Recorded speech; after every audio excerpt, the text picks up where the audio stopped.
오늘 우리에게 주시는 하나님의 말씀은 구약성경 창세기 22장 7절에서 10절까지의 말씀과 사사기 16장 20절에서 21절까지 말씀입니다. 제가 보는 성경으로 구약 28쪽과 391쪽입니다.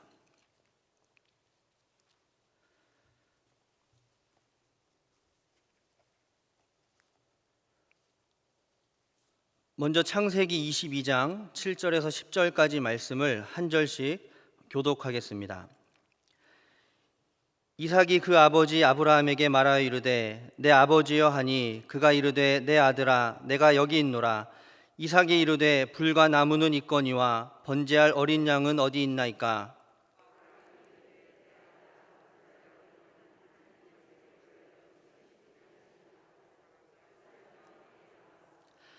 하나님이 그에게 일러주신 곳에 이른지라. 이에 아브라함이 그곳에 제단을 쌓고 나무를 버려놓고 그의 아들 이삭을 결박하여 제단 나무 위에 놓고.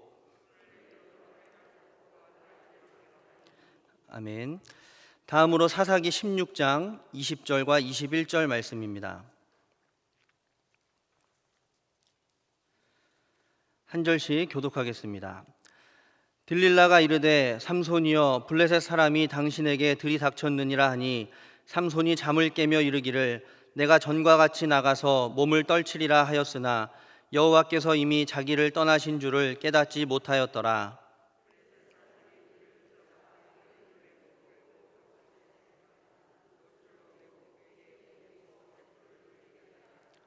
아멘. 우리는 지금 교회력상으로 사순절 막바지에 해당하는 고난주간을 보내고 있습니다. 아시다시피 사순절은 예수님의 고난과 죽으심을 묵상하는 기간입니다. 한마디로 십자가를 기억하는 시간이고, 고난주간은 그 가운데 절정에 해당하는 기간으로 우리가 더 뜻깊게 보내려고 다들 각자의 자리에서 경건생활에 다들 힘쓰고 계신 줄로 압니다. 이렇게 사순절은 예수님의 고난과 또 죽으심을 묵상하는 기간이면서도 동시에 사순절에 이어 바로 부활절이기 때문에 초대교회 때부터 사순절은 자연스럽게 부활절을 준비하는 기간이기도 했습니다.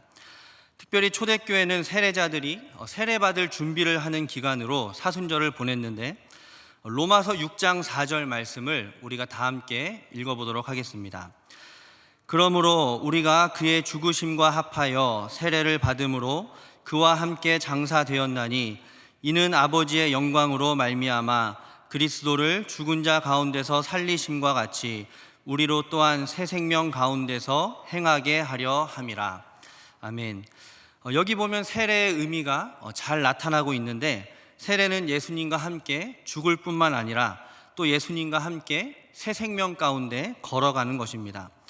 초대교회는 죽음과 생명이라는 이런 세례의 의미를 살려서 사순절에는 세례를 준비했고 부활절에는 세례를 베풀었습니다. 이렇게 사순절 중심에는 세례가 있었는데, 당시 성도들에게 예수님의 고난과 또 죽으심을 묵상하는 일은 지극히 자연스러운 일이었습니다. 왜냐하면 당시 시대는 그리스도인들을 박해하고 핍박하는 일이 많았고 또 순교도 많이 일어나는 고통과 고난의 시기였기 때문입니다. 그래서 초대교회 성도들은 예수님을 믿는 것이 고난과 함께하는 삶이라는 것을 누구보다도 잘 알고 있었고, 그럼에도 불구하고 결단하고 예수님을 주로 고백하고 세례를 받아왔습니다. 그러나 시간이 지나면서 그리스도인들은 점차 이러한 핍박과 박해로부터 벗어나기 시작합니다. 언제부터였냐니까 하니까 바로 로마의 콘스탄티누스 황제가 기독교를 믿기 시작하면서부터였습니다. 로마의 황제가 그리스도인이 되니 더 이상 어느 누구도 기독교를 핍박할 수 없게 되었습니다. 이로 인해 기독교는 박해나 또 순교로부터 벗어나 자유함을 누릴 수 있었습니다. 그러나 반대로 기독교는 고난과 죽음에 대한 묵상이 약화되고 세례에 대한 의미도 조금씩 바뀌기 시작했습니다.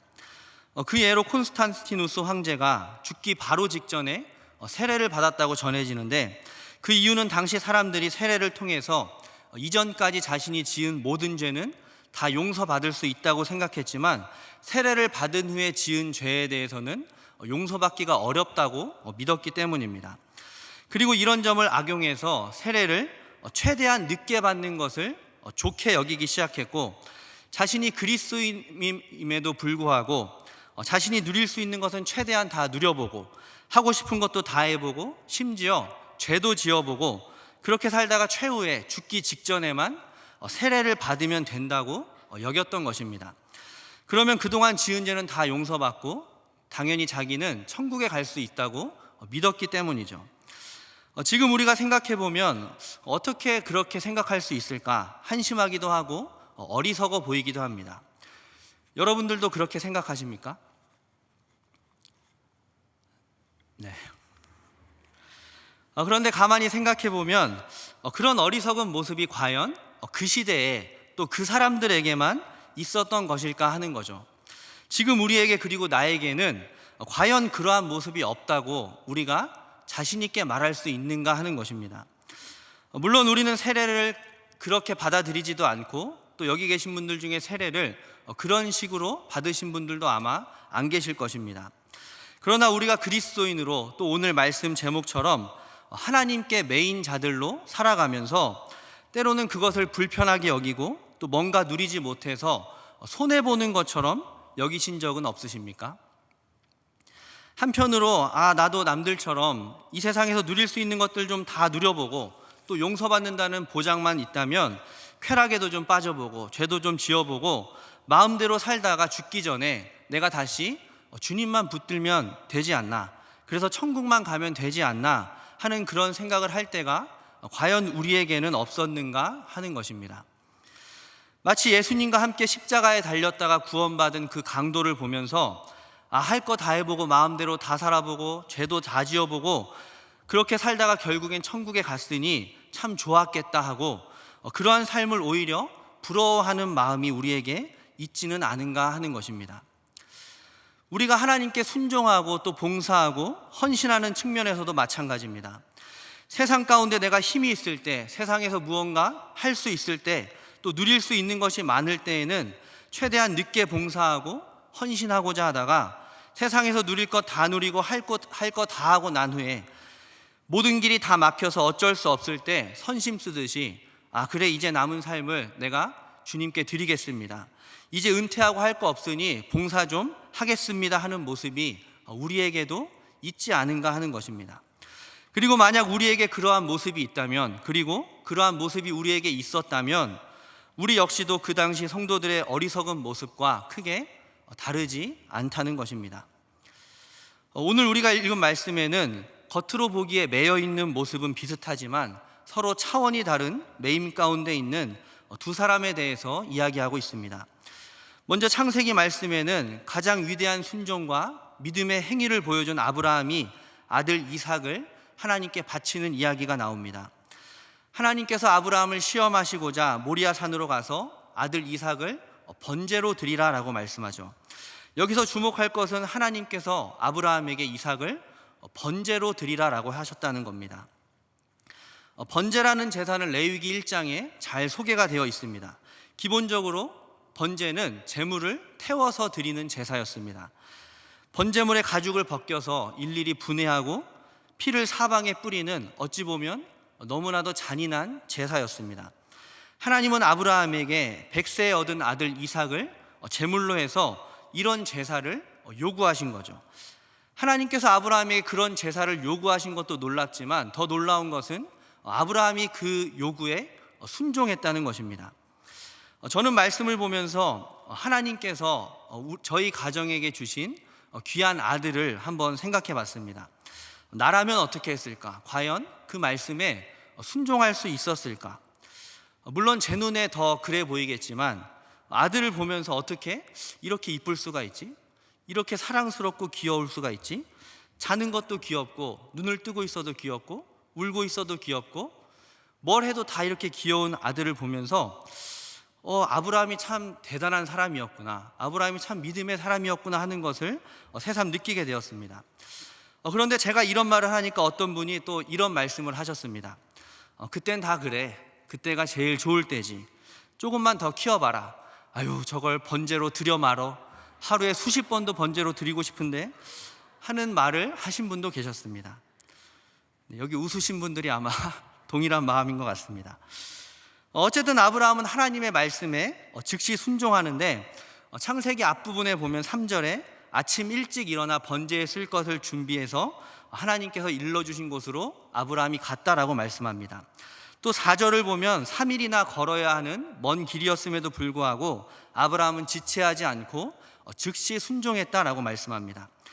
그리고 오늘 읽은 말씀 9절과 10절 말씀을 보면 그 모리아 산에 이르러서 그곳에 제단을 쌓고 나무를 버려놓고 아들 이삭을 결박하여 제단 나무 위에 놓고 칼을 잡고 그 아들을 죽이려고 했죠.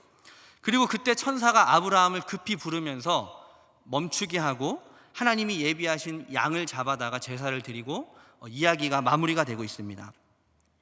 오늘 이야기를 그림으로 그린 사람들이 많이 있습니다. 그 가운데 렘브란트라는 화가가 그린 그림이 있습니다. 이 그림인데 여러분 혹시 이 그림의 제목이 무엇인지 아십니까? 우리가 추측해 보건대 그림의 제목을 아브라함의 순종 아니면 아브라함의 시험 이렇게 하지 않았을까라고 생각할 수 있습니다. 그러나 이 그림의 제목에는 아브라함이라는 말이 들어있지 않습니다.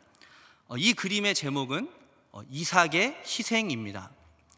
제목에서 알 수 있듯이 이 그림의 주인공은 아브라함이 아닙니다. 바로 이삭이죠. 오늘 함께 주목하고자 하는 인물은 아브라함이 아니라 이삭입니다. 물론 오늘 이 본문은 아브라함의 위대한 순종을 보여주기도 하지만 그 아브라함의 순종을 돋보이게 했고 어쩌면 아브라함보다도 더 큰 순종을 한 사람은 바로 잘 드러나지 않고 있는 이삭이라고 할 수 있기 때문입니다. 오늘 말씀을 다시 보면 아브라함이 하나님께 순종했던 그 모든 행위들에 말없이 순종했던 인물이 바로 이삭이었다라는 것을 알 수 있습니다. 무엇보다 아브라함이 이삭을 묶어 번제로 드리고자 할 때 그것을 가능하게 했던 것도 바로 이삭 때문이었습니다.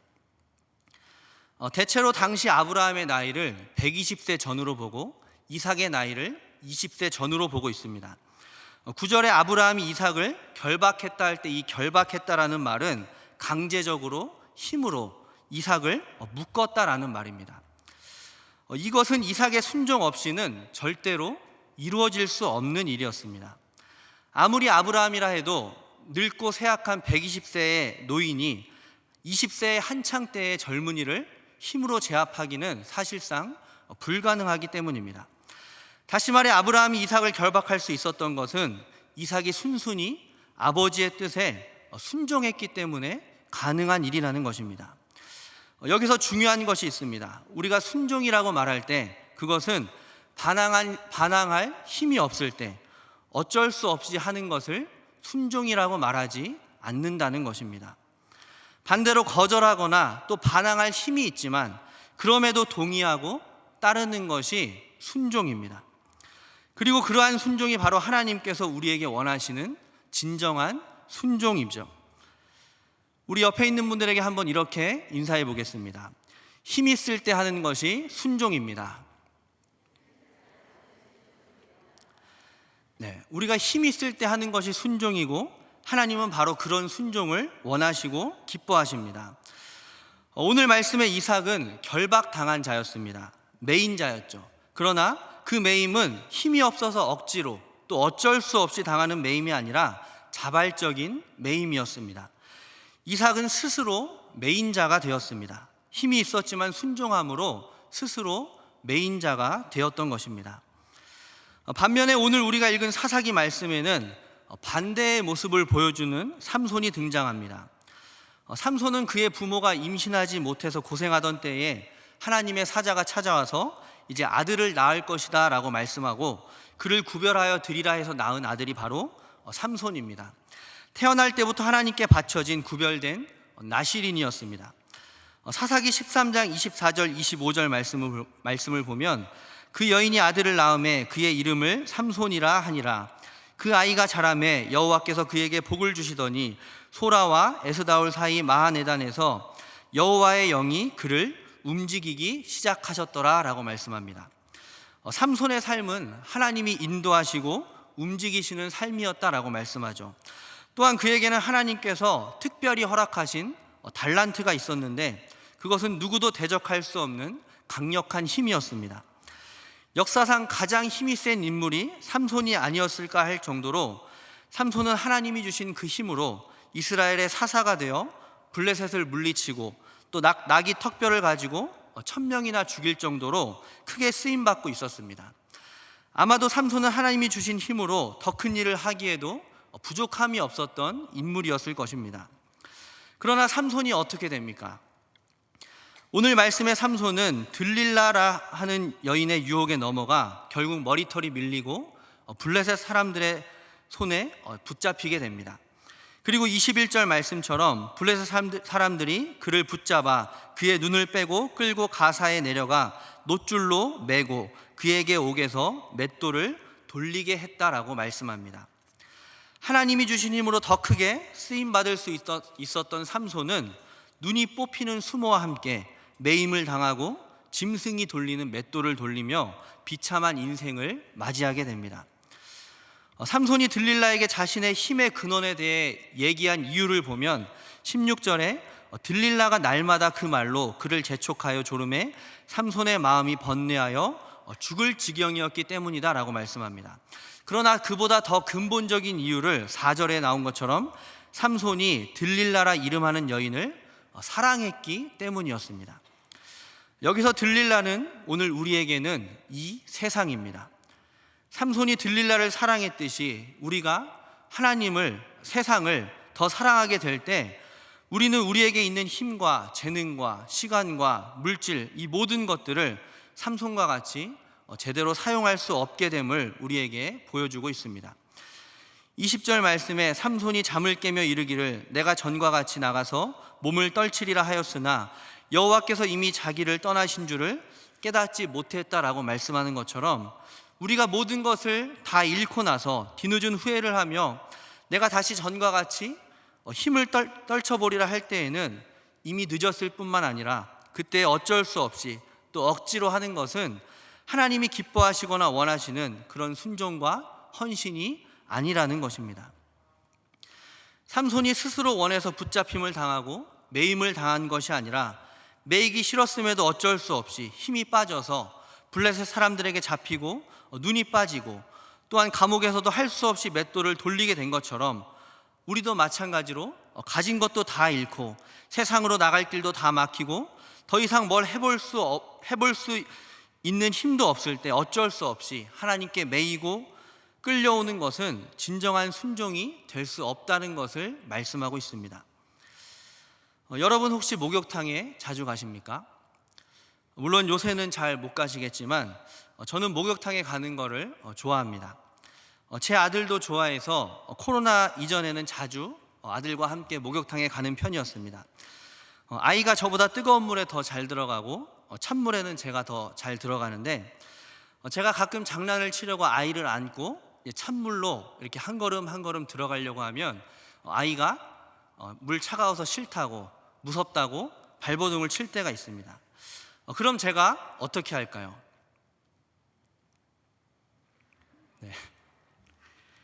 저는 아이를 사랑하고 존중하는 아빠입니다. 그래서 아이를 더 이상 데려가지 않고 그냥 내버려 둡니다.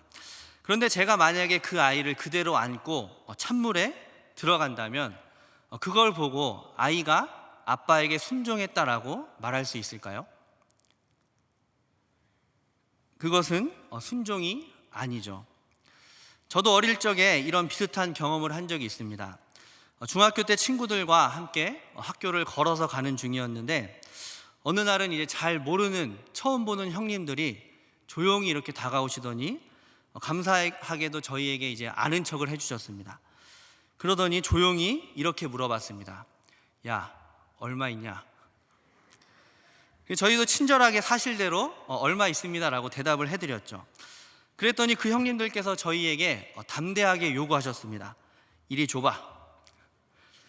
저희는 그때 아무 반항도 없이 기쁘게는 아니었지만 그 형님들에게 돈을 드릴 수밖에 없었습니다. 이 모습을 보고 저와 제 친구들이 그 형님들에게 순종한 것이라고 할 수 있을까요? 그것은 당연히 순종이 아닙니다. 이렇게 강제적으로 힘이 없을 때 어쩔 수 없이 하는 것은 순종도 아니고 당연히 하나님께서 우리에게 원하시는 매임도 아니라는 것입니다. 하나님은 우리가 억지로 어쩔 수 없어서가 아니라 우리가 자원해서 주님께 스스로 매인 자들이 되기를 원하고 계십니다. 이렇게 스스로 하나님께 매여 하나님이 기뻐하시는 순종과 헌신을 우리에게 보여주신 분이 있습니다. 바로 예수님입니다. 예수님은 우리를 위해 십자가에 매달리셨는데 그 매임은 누가 시켜서 강제로 억지로 어쩔 수 없이 한 것이 아니라 예수님께서 스스로 선택하셔서 이 땅에 오시고 스스로 매임을 당하신 것입니다. 빌립보서 2장 6절에서 8절까지 말씀을 우리가 함께 읽어보도록 하겠습니다.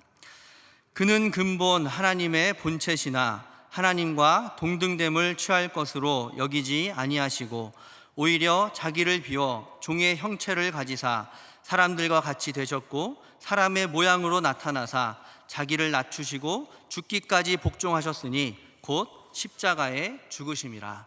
아멘. 예수님께서 싫은데 억지로 하신 것이 아니라 스스로 오셔서 매임을 당하시고 십자가에 스스로 달리셨습니다. 또한 마태복음 26장 53절에 너는 내가 내 아버지께 구하여 지금 12군단 더 되는 천사를 보내시게 할 수 없는 줄로 아느냐라고 말씀하시며 자신을 잡으러 온 자들을 물리칠 수 있는 충분한 힘이 있었음에도 불구하고 아버지의 뜻을 위해서 그렇게 하지 않으셨음을 분명히 말씀하고 있습니다. 예수님께서도 분명히 이렇게 힘이 있었지만 스스로 자원하여 스스로 매여 순종하셨음을 우리에게 보여주고 있습니다. 여러분, 지금 우리는 어떻습니까? 여러분들은 하나님께 매인 자들이십니까? 이보다 더 중요한 질문이 있습니다. 그렇다면 여러분들은 하나님께 어떻게 매이셨습니까?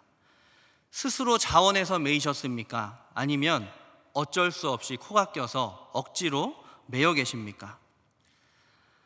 지지자 불여 호지자, 호지자 불여 락지자라는 말이 있답니다.